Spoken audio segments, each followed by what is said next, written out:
والسلام على سيد الأنبياء والمرسلين أما بعد فأعوذ بالله من الشيطان اللعين الرجيم بسم الله الرحمن الرحيم يا أيها النبي حسبك الله ومن اتبعك من المؤمنين صدق الله العظيم ببركة إن الله وملائكته يصلون على النبي يا أيها الذين آمنوا صلوا عليه وسلموا تسليما اللهم صل على سيدنا ومولانا محمد وعلى الجود والكرم وعلى آله وصحبه وبارك وسلم.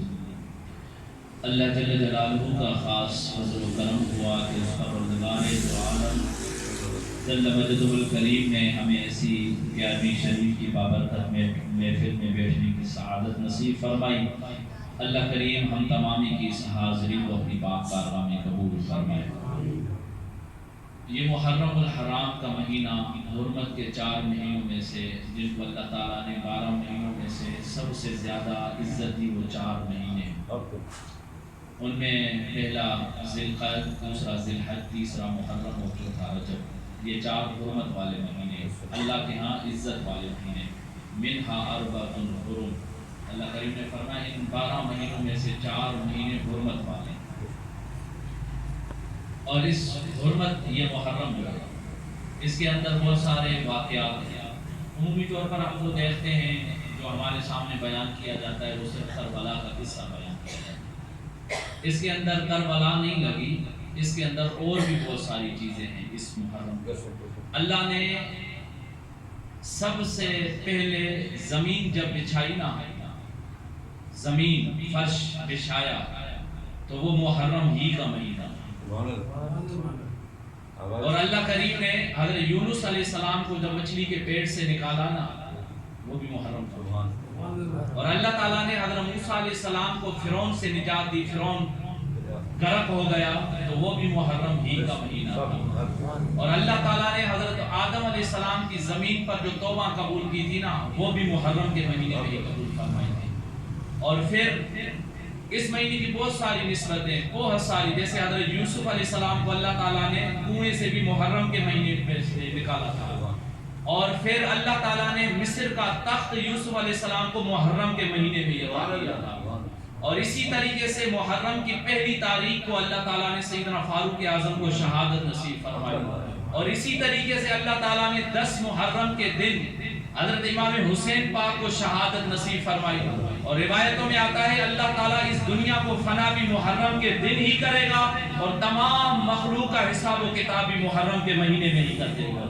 یعنی یہ محرم کو تمام فضیلت ہے. اب یہاں پر 2 باتیں ہمارے اور آپ کے لیے سمجھنے کی. یکم محرم کو سیدی فاروق اعظم کی شہادت ہے. 10 محرم کو سیدنا امام حسین رضی اللہ تعالی عنہما کی شہادت ہے.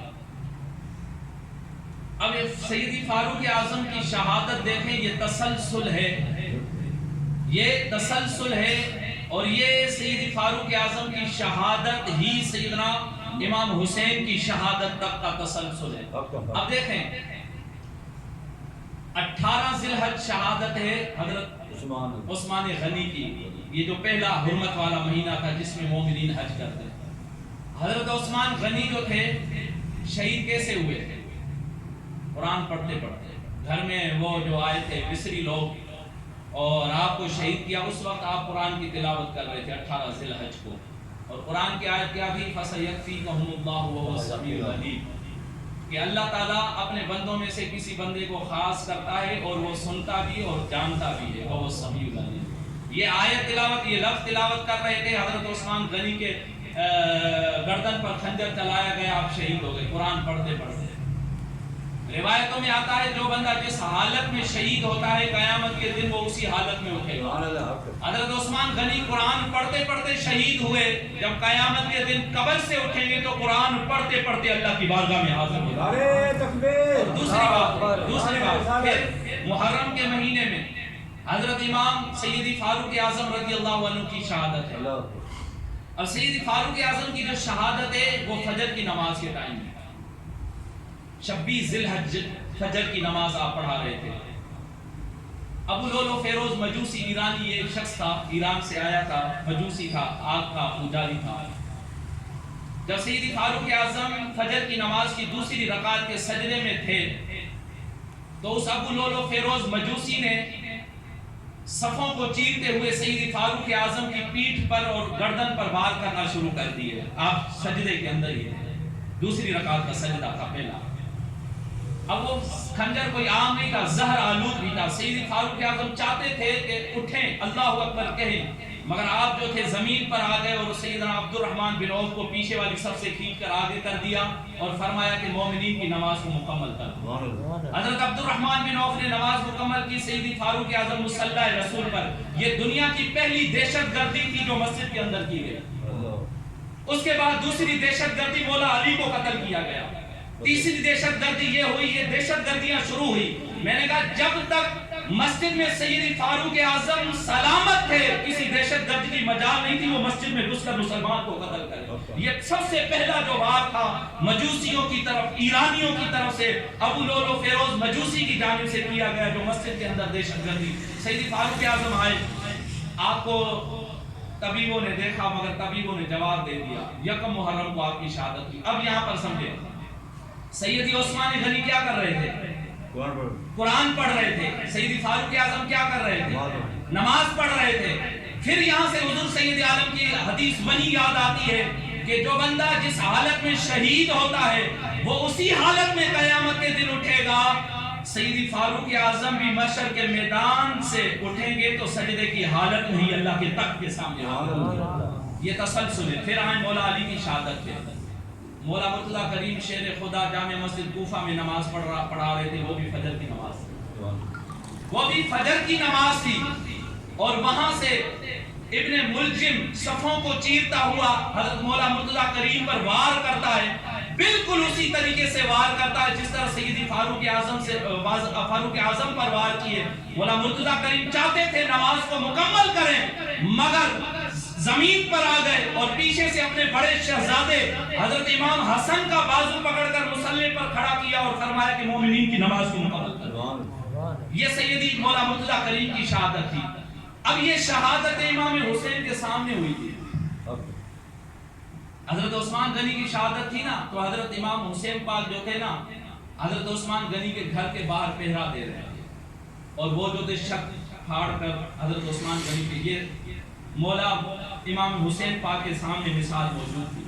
سیدی فاروق اعظم کی شہادت ہوئی, یہ بھی امام حسین کے سامنے موجود تھی.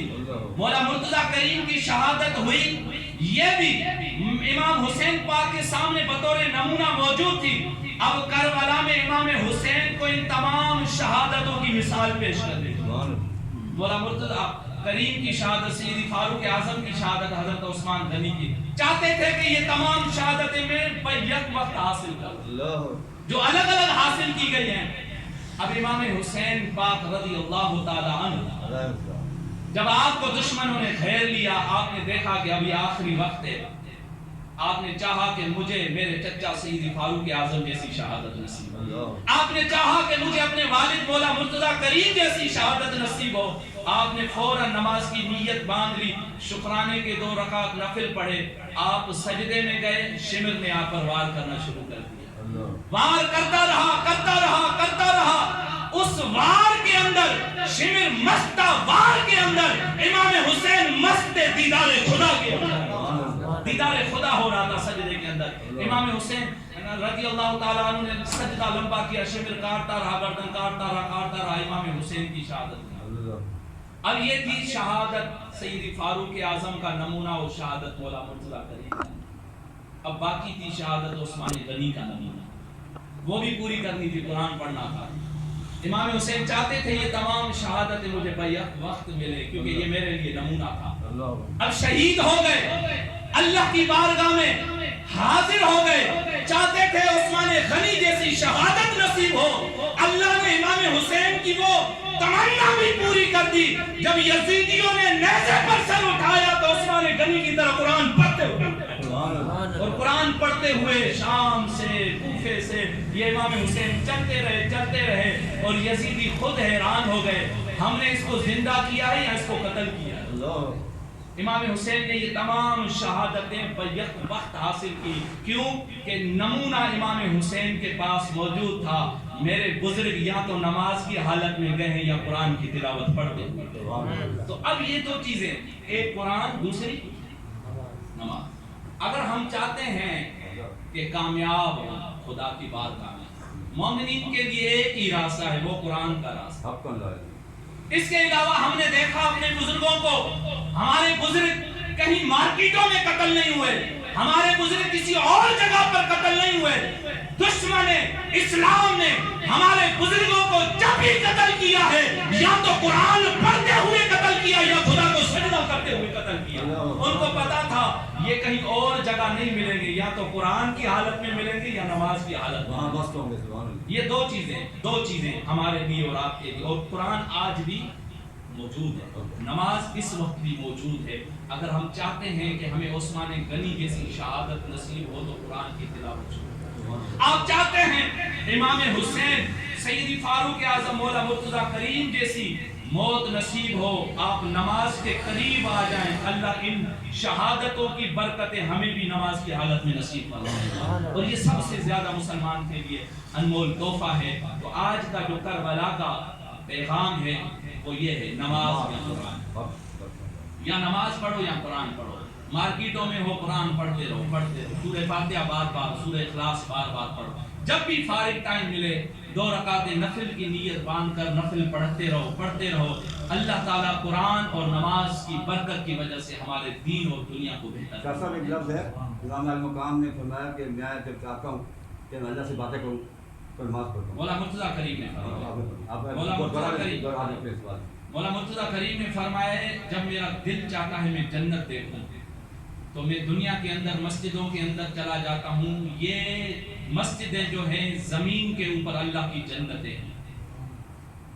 پھر مولا مرتضیٰ کریم فرماتے ہیں میں چاہتا ہوں خدا سے جب کلام کروں تو میں قرآن کی تلاوت کرتا ہوں، مجھے ایسا لگتا ہے خدا مجھ سے کلام کرے، اور جب میں چاہتا ہوں کہ میں خدا کا دیدار کروں، جس کی باتیں سن رہا ہوں، جو میری باتیں سن رہا ہے، مولا مرتضیٰ کریم فرماتے ہیں پھر میں سجدے کی حالت میں چلا جاتا ہوں۔ الصلاۃ معراج المومنین، نماز مومن کی معراج ہے۔ مولا مرتضیٰ کریم فرماتے ہیں سجدے کی حالت میں چلا جاتا ہوں، اس وقت تک سر نہیں اٹھاتا جب تک خدا اپنا دیدار نہ کرتا۔ تو یہ چیزیں ہیں نماز اور قرآن۔ اللہ کریم ہمیں عمل کی توفیق عطا فرمائے۔ وما علیہ الا البلاغ۔ سلام کے لیے کھڑے ہوئے۔